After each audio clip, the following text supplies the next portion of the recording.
Chicken Little Pox, a climate change pandemic. Pandemic is a highly charged word, and it fits well to describe the climate change theory, which, like COVID-19, brings danger and hysteria to mind. I use the hashtag Chicken Little Pox to suggest that the hysteria marking climate change theory is as inappropriate as the hysteria invoked by believing a falling acorn meant that the sky was falling. The Chicken Little story in historiography of fables is described as a way to poke fun at mass hysteria and paranoia.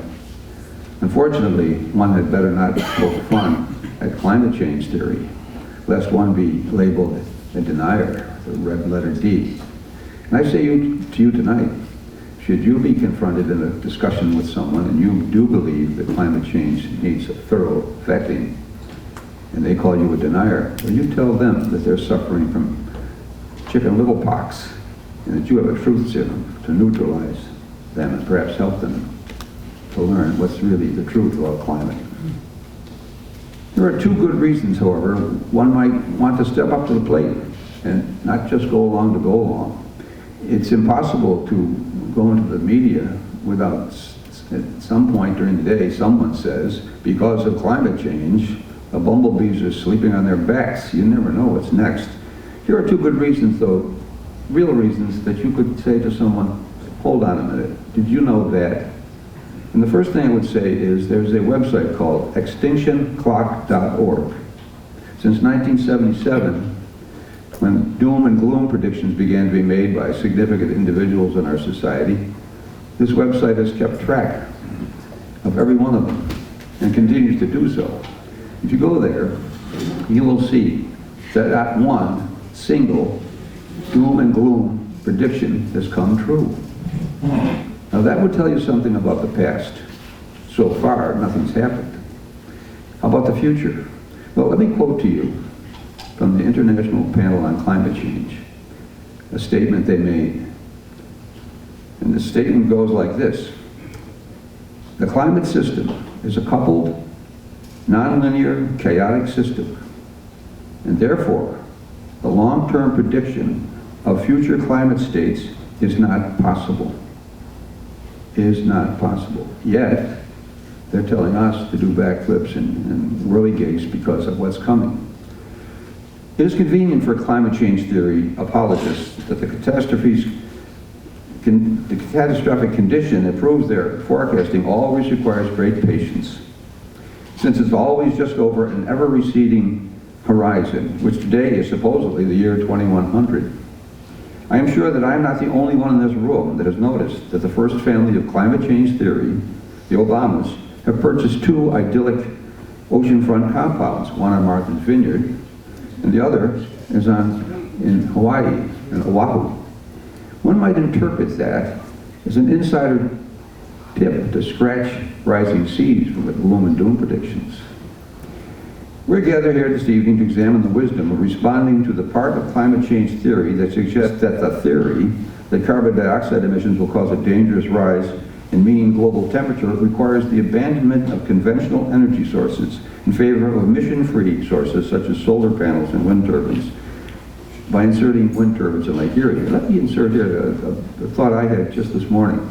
You know, our fossil fuel system has served us quite well, and it involves extracting it, storing it, delivering it, replacing it. But if we turn to green energy, no one's going to be charged or given money for delivering wind or sunshine.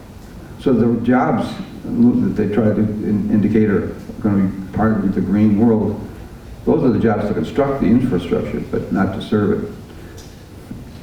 That's an aside. We're gathered here, as I said, to discuss whether the turbines are a good idea. Everyone has acknowledged that the sun and the wind are capricious and will require fossil fuel systems on standby as necessary when shadow stalks the land and the air lies still upon the earth. That is, of course, until batteries can be made, scalable and affordable, and their tendency to become embroiled in fierce combustion events is tamed. As noted, we are engaged this evening in pondering a result of a theoretically doubled proposition. which is, to the best of my knowledge, has not been vetted by we voters. In fact, our late governor pushed through legislation regarding his global leading green energy plan that would sidestep any input from the counties where his panels and turbines were supposedly to be constructed. This disengagement from voters is troubling and raises the question, whose idea is all this climate theorizing and the legislation in response? The answer may be found in an unholy alliance among political science theoreticians, non-governmental organizations, the United Nations, the World Economic Forum, and the press. The political science theoreticians weighed in beginning in 1798. And those history majors will know that's a long time ago. Then, in 1798, when three men of the intelligentsia, Thomas Malthus, Francis Galton, and Charles Darwin, respectively, contributed three works: the essay on the principle of population in 1798, Hereditary Genius in 1869, and The Descent of Man in 1871. From our modern vantage point, these books left much to be desired, and the theory that emerged from them and influenced education and politics through the 19th, 20th, and into our 21st century has the abysmal result that millions upon millions have died and continue to die as we speak from its misguided ideas. This venomous theory, known widely as Malthusianism, goes like this. The earth has limited resources, which must be rationed before they are exhausted. To prolong the use of the resources, they should only be used by fit or worthy people. Human beings, worthy human beings must be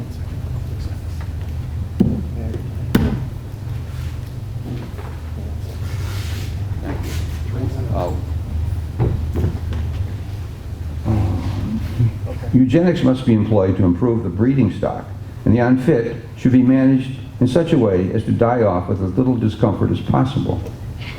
The story of precisely how this evil theory affected the last 2 and a 5th centuries is told with consummate skill by Robert Zubrin in his masterful work, Merchants of Despair, Radical Environmentalists, Criminal Pseudoscientists, and the Fatal Cult of Anti-Humanism.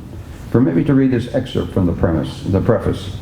Anti-humanism has recently enormously expanded its influence by raising hysteria about global warming. This phenomenon, by lengthening the growing season and increasing rainfall and the availability of carbon dioxide for photosynthesis, has actually significantly enhanced the abundance of nature to the benefit of both agriculture and the wild biosphere alike.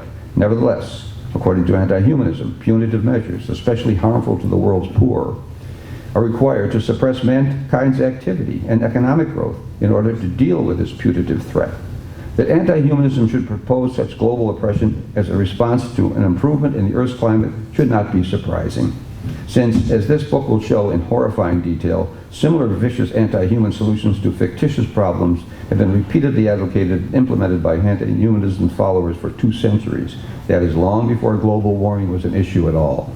Next, in examining how the ballot box has been avoided in climate change legislation, we'll turn to non-governmental organizations. Malthusianism has attracted a wide following among the intelligentsia, whom we may characterize generally as educated rationalists with agnostic atheistic tendencies. Guided by a philosophy of pragmatism, such people consider themselves more able to understand and guide public policy than the average voter. But being outnumbered in voting, they have found a refuge in non-governmental organizations, which, founded and funded by like-minded Malthusians, can pursue a political agenda by lobbying and media releases to all strata of society, particularly schools. For example, the Ford Foundation, promoting Earth Day 2000, made millions of dollars in grants to environmental organizations, such as these typical examples. The African Wildlife Association, $150,000. The Appalachian Mountain Club, $200,000. Community Resource Group, $500,000.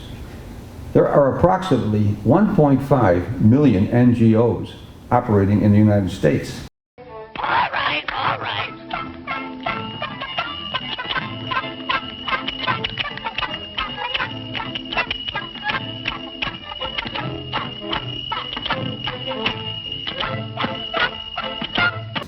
That's a lot of influence being peddled. That's fairly frightening.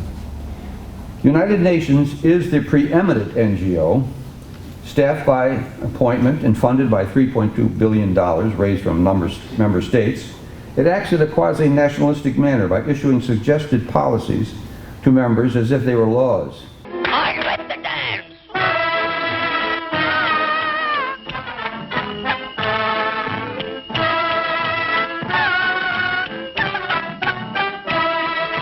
At the urging of Maurice Strong, the prince of NGOs, a Canadian who's passed away, the UN started the Intergovernmental Panel on Climate Change, or IPCC, to which the climate change theorists turn for guidance.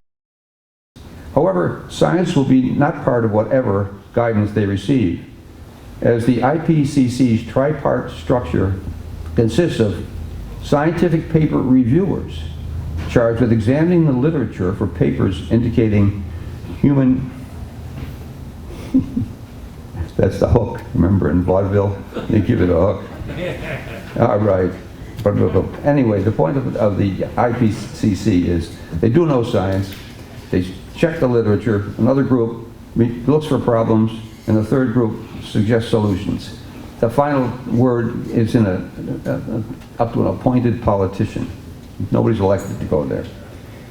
As to the World Economic Forum, the Maurice Strong, who I mentioned to you, was one of the founders. This is what he said, if you can believe this. He said that world leaders should conspire to bring about a world industrial collapse because the risk to Earth comes from rich countries. Do you hear that? They actually, some of these environmentalists believe this. There should be 50 million people total on the Earth because the Earth must be protected. The Earth must be used as we use it because it's a gift of life for us. So to sum it up, the question of wind turbines in Lake Erie should be ours to answer. And tonight we hope to show you the facts so you can decide. Thank you.